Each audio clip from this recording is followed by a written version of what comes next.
ಪ್ರಕಾರ ಸ್ವಾಮೀಜಿಯ ಡೆಫಿನೇಷನ್ ಏನು? ಸ್ವಾಮಿತ್ವ ಅಂತಂದರೆ ನೀನು ಸತ್ಯವಾಗಿರು,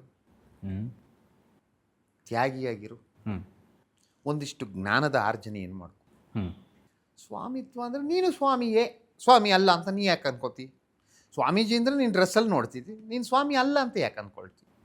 ಸ್ವಾಮಿತ್ವ ಅನ್ನೋದು ನಿನ್ನೊಳಗಿದೆ, ನಿನ್ನ ಗುಣ, ನಿನ್ನ ಜ್ಞಾನ. ಸ್ವಾಮಿತ್ವ ವೇಷದಿಂದಲ್ಲ, ಭೂಷಣದಿಂದಲ್ಲ. ನಾನು ಸ್ವಾಮಿ ಅಂತ ನಾನೆಲ್ಲೂ ಹೇಳಿಲ್ಲ. ಅದನ್ನ ಮತ್ತೆ ತಮಗೆ ಯಾಕೆ ಈ ರೀತಿಯಾದಂತಹ ವೇಷಭೂಷಣ? ಅದು ನನಗಿಷ್ಟ ಕಣಯ್ಯ. ಇಷ್ಟ ಅಂದಾಕ್ಷಣಕ್ಕೆ ಯಾರೇನು ಬೇಕಾದ್ರೆ ಹಾಕೋಬಹುದು? ಹಾಕೊಳ್ಳಯ್ಯ, ಯಾರು ಬೇಡ ಅಂದಿತ್ತು ನಿನ್ನ? ಈ ಲೋಕದಲ್ಲಿ ನಿನಗೆ ಇಷ್ಟ ಬಂದಂತೆಯೇ ನೀನು ಬದುಕಬೇಕು, ಬೇರೆಯವ್ರ ಇಷ್ಟಕ್ಕೆ ನೀನು ಬದುಕಬೇಡ. ನಿನಗದು ಇಷ್ಟವಾಗ್ತಿದೆಯೋ, ಪೂರ್ವಾರ್ಜಿತ ಕರ್ಮ ವಿಶೇಷ ಫಲಗಳಿಂದ ಪೂರ್ವಜನ್ಮದ ವಾಸನೆಯಿಂದ ನಿನಗೆ ಬಂದಿರ್ಬೋದು ಕಣಯ್ಯ. ನೀನು ಇನ್ನೊಬ್ಬರ ಇಷ್ಟಕ್ಕೆ ನಿನ್ನ ಇಷ್ಟವನ್ನು ಕೊಂದುಕೊಂಡು ಬದುಕುವಂಥದ್ದು ಯಾರು ಹೇಳಿಲ್ಲ ನಿನಗೆ. ಓಕೆ, ನೀನು ಒಪ್ಪುತ್ತೀಯೋ ಬಿಡ್ತೀಯೋ ಅದು ನಿನಗೆ ಬಿಟ್ಟಿರ್ತಕ್ಕಂಥ ವಿಚಾರ. ಇದೆಲ್ಲವೂ ಲೌಕಿಕ ಜೀವನದಲ್ಲಿ ಸಾಧ್ಯ ಇದೆ. ನೀನು ನಿನಗಾಗಿ ಬದುಕು, ನೀನು ಇಷ್ಟದಂತೆ ಬದುಕು ಅನ್ನೋದು. ತಾವೊಬ್ಬರು ಆಧ್ಯಾತ್ಮಿಕ ಜೀವನದಲ್ಲಿರುವಂತಹ ಸ್ವಾಮಿಗಳು, ನೀವೇ ಕರೆದುಕೊಂಡಂತೆ ಕಾಳಿ ಮಠದ ಸ್ವಾಮಿಗಳು.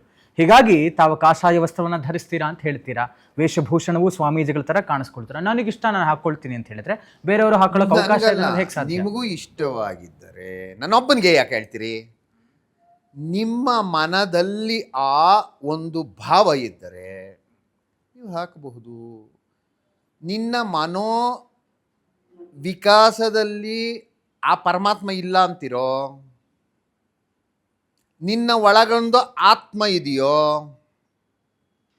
ಆತ್ಮಕ್ಕೆ ಚೈತನ್ಯ ಇದೆಯೋ, ಆತ್ಮ ಚೈತನ್ಯ ಅದನ್ನು ಒಪ್ತಾ ಇದೆಯೋ,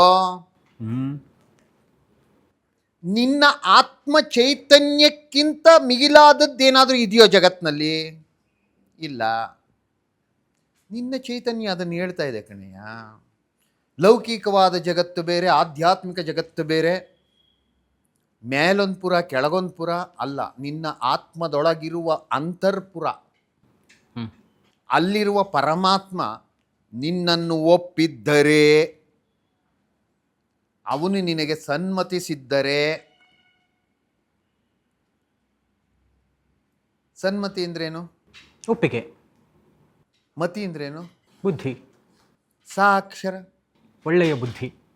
ಅದಿದ್ದರೆ, ಅದೇನಾದರೂ ನಿನಗೆ ಒಪ್ಪಿಕೊಂಡರೆ, ನೀನು ಏನನ್ನು ಮಾಡುತ್ತಿರುವೆ ಅನ್ನೋದನ್ನು ಒಳಗಡೆ ಒಪ್ಕೊಂಡಾಗಿದೆ ಅಂದಾಗ ನೀನು ಲೌಕಿಕ ಏನು, ಅಲೌಕಿಕ ಏನು, ಮೇಲೇನು ಕೆಳಗೇನು, ನಿನಗೆಲ್ಲವೂ ಒಂದು.